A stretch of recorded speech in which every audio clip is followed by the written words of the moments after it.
DSP site और दीगर एहलकारों पर कोर्ट की जानिब से एफआईआर दर्ज किए जाने के मामले पर साइट एसोसिएशन ने बेचुप की चादर उतारते हुए अपना मौक़िफ़ तमाम तर दस्तावेज़ात के साथ मीडिया के सामने पेश कर दिया। हैदराबाद साइट एसोसिएशन के चेयरमैन फ़हीम नूरवाला के हमरा साइट एसोसिएशन के मेंबर और मज़कूरा केस के अहम किरदार हारिस ने प्रेस कॉन्फ्रेंस करते हुए बताया कि शेर-ए-ज़ात नामी शख्स कब्ज़ा माफिया है और उसके बीवी बच्चे भी उसके काम में उसका भरपूर साथ देते हैं।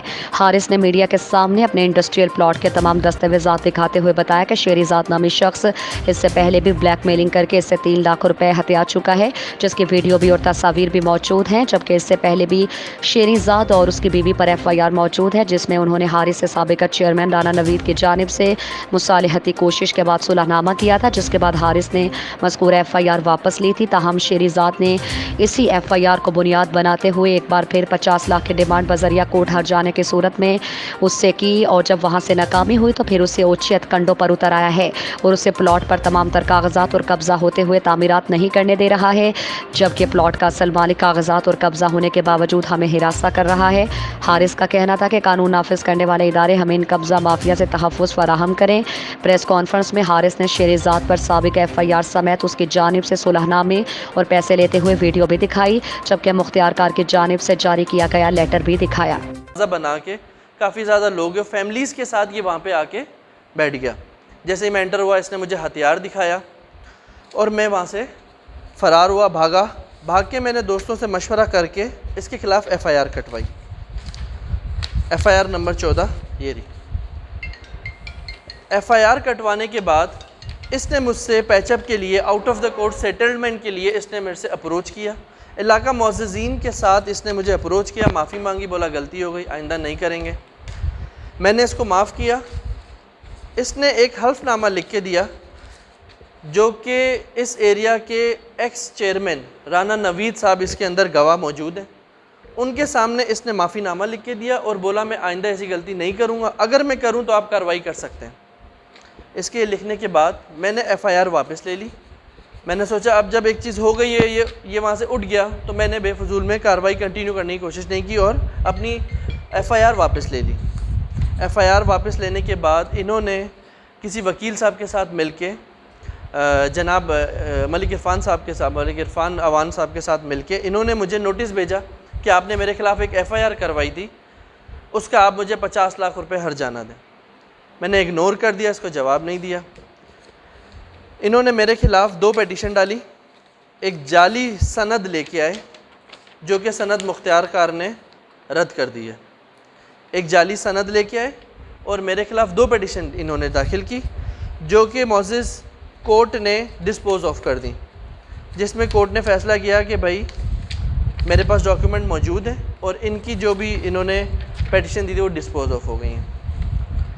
उसके बाद 20 तारीख को जब मैं अपने प्लॉट पे मौजूद था, रात के टाइम पे इन्होंने मेरे प्लॉट पे काबिज़ होने के लिए दीवार तोड़ी, फायरिंग की। मैंने उसी वक्त 15 पे कॉल की, रिकॉर्ड मौजूद है 15 के पास, हेडक्वार्टर 15 के पास रिकॉर्ड मौजूद हो। मैंने 15 पे कॉल की, पुलिस आई और ये डिस्पर्स हुए। जब मैं भी वहाँ से भागा, ऐसी बात है, जब फायरिंग हो रही थी, एरियल फायरिंग भी हो रही थी, इन्होंने सामने भी फायरिंग किया। फिर इन्होंने दीवारें तोड़ी, मेरे प्लाट की दीवारें तोड़ी और ये लोग फ़रार हो गए। वो एफआईआर में ये नामज़द हैं शिरीन ज़ादा, इनकी वाइफ है मुमताज़ बेगम, इनका बेटा है इस्लामुद्दीन, इनके भाई हैं, इनका एक और बेटा इकराम। ये सारे मिलके लैंड ग्रैबर्स अलग अलग जगहों पे ये अपने बच्चे फैमिलीज़ बिठाते हैं। अब जब इन्होंने कोर्ट से इनको हमारे ख़िलाफ़ कोई इनको कुछ नहीं मिला तो इन्होंने एक और पिटीशन दायर की जो कि एक बोगस इन्होंने जो है तैयार की है और उसमें इन्होंने ये लिखा है कि ये प्लॉट जो है एक जनरल साहब का है, मेजर जनरल साहब का, और इन्होंने कोर्ट को मिसगाइड किया और इन्होंने बताया कि मेजर जनरल साहब का प्लॉट है और इन्होंने मेरे ख़िलाफ़ एफआईआर करने की दायर की। अब एक ये मेरा प्लाट जिसकी मेरे पास म्यूटेशन, नक्शा, रजिस्ट्री सब मौजूद है, ये प्लाट किसी मेजर जनरल साहब का कैसे हो सकता है? और इन्होंने अब ये लोग मीडिया के थ्रू मैं पैगाम पहुंचाना चाहता हूं कि मेहरबानी करके हमें यहाँ पे काम करने दिया जा सके और हमें हिरासा किया जा रहा है, हम उस एरिया में नहीं जा सकते। ये लोग बड़ी तादाद में वहाँ बैठे हुए हैं। वहाँ पे इंक्रोचर्स हैं ये लोग, और उसी जगह पे इंक्रोचमेंट की इनकी एक होटल भी है जो कि बिल्कुल चौक के ऊपर है, जहाँ पे इन्होंने शीरीन चौक का बोर्ड भी लगाया हुआ। मेरी रिक्वेस्ट है तमाम इदारों से हमारी हेल्प किया जाए ताकि हम अपनी इंडस्ट्री बना सकें। और हम लोग इन लोगों से नहीं लड़ सकते, ये हमारा काम नहीं है लड़ना, हमारा काम बिज़नेस करना है। अगर हम बिज़नेस नहीं करने, 1985 से मेरे father federal board of revenue में रजिस्टर्ड है और हम जब से टैक्स दे रहे हैं, और अगर हमें काम करना नहीं दिया जा सकेगा तो हम कहाँ जाएंगे। इसलिए मेरी रिक्वेस्ट है तमाम इदारों से, मेहरबानी करके हमें हिरासा करने, ये जो हमें हिरासा कर रहे हैं इनको रोका जाए। हमारे ख़िलाफ़ ये लोग झूठी FIR कटवाना चाहते हैं, इन्हें इनसे रोका जाए और हमारी हेल्प की जाए। नाफिज करने वाले इदारों से और तमाम कंसर्न इदारों से कि मेहरबानी करके साइट एरिया की तरफ नज़र डाली जाए। इस एरिया में जितने इश्यूज़ हैं उसको रिज़ॉल्व किया जाए, भत्ता माफिया लैंड ग्रैबर से बचाया जाए। हम सनतकार लोग हैं, हमारा लड़ना काम नहीं है। मेरे पास जितनी बार फायरिंग हुई मैं वहाँ से भागा हूँ, मेरे पास कोई बंदे नहीं है जो मुझे कौन बचाएगा। रिक्वेस्ट है पुलिस से हमें तहफ़्फ़ुज़ दिया जाए, और मेरी रिक्वेस्ट है इदारों से, जुडिशरी इदारे से कि हमारी मदद किया जाए, हमें काम करने दिया जा सके और ऐसे लैंड माफिया से हमें बचाया जाए। मैं Parvez Faheem Noorwala, chairman Hyderabad site association. आप लोगों का बहुत शुक्रिया कि बहुत कम नोटिस पे आप हमारे पास आए। हमारा एक मसला है वो आप सुनने के लिए, हमारा मौक़िफ़ सुनने के लिए आप लोग आए, सारे मीडिया के हज़रात। हमारे पास एक मसला एक थोड़ा सा आया है कि हमारे एक मेंबर हैं हारिस साहब, हारिस कायम खानी साहब, उसका एक ऊपर प्लॉट है ज़िल पाक चौक पे।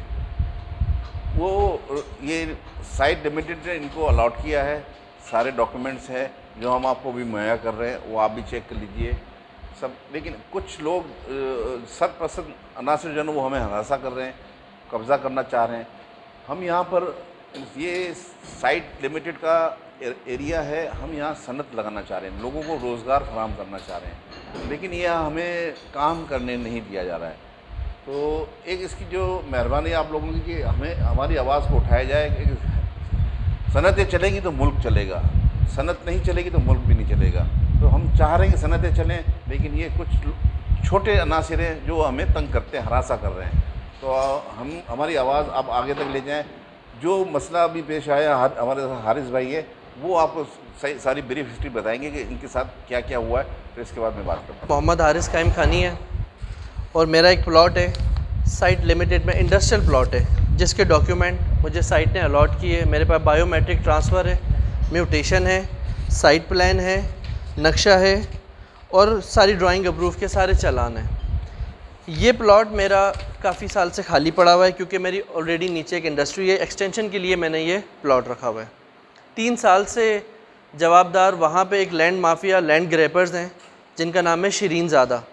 वो अपने बेटे और अपने ख़ानदान, काफ़ी ज़्यादा उनके पास जो है तादाद में लोग हैं, उनके साथ मिलके इन्होंने मुझे 3 साल पहले रोका, अपने होटल पे लेके गए और होटल के सामने इन्होंने मुझे चौक दिखाई, ये ना, जहाँ पे लिखा हुआ है शीरीन चौक, और इन्होंने बताया ये इलाका मेरा है, ये साइट एरिया की जगहों पे फैक्ट्रियाँ जितनी बनी हैं ये हमारा इलाका है, और अगर आपको यहाँ पे काम करना है तो आप हमारा ख्याल करें ताकि हम आपका ख्याल करें।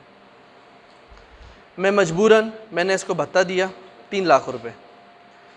वो मेरे से गलती हो गई, जब भत्ता देने के बाद गाहे बगाए मेरे पास बार बार आता रहा, और एक बार इसने मुझे खुलेआम धमकी दी कि मुझे पता है आपके 2 प्लाट हैं जो कि खाली है, इसमें एक, और मैं बंदे ले जाके इस पे बैठ जाऊंगा और आपको मुझे चौकीदारी के पैसे देने पड़ेंगे। उसका कहने का मतलब ये था कि आपको मुझे खाली कब्ज़ा खाली कराने के लिए पैसे देने पड़ेंगे। मैंने इस बात को इग्नोर किया। जब मैंने इसको पैसे दिए थे, पहले उसकी तस्वीर ये रही, मैंने तस्वीर ले ली थी इसकी, मेरे पास सबूत मौजूद है। अच्छा जी, उसके बाद मार्च 2021 में, क्योंकि खाली प्लाट था, मैं काफ़ी टाइम के बाद जाता था, मार्च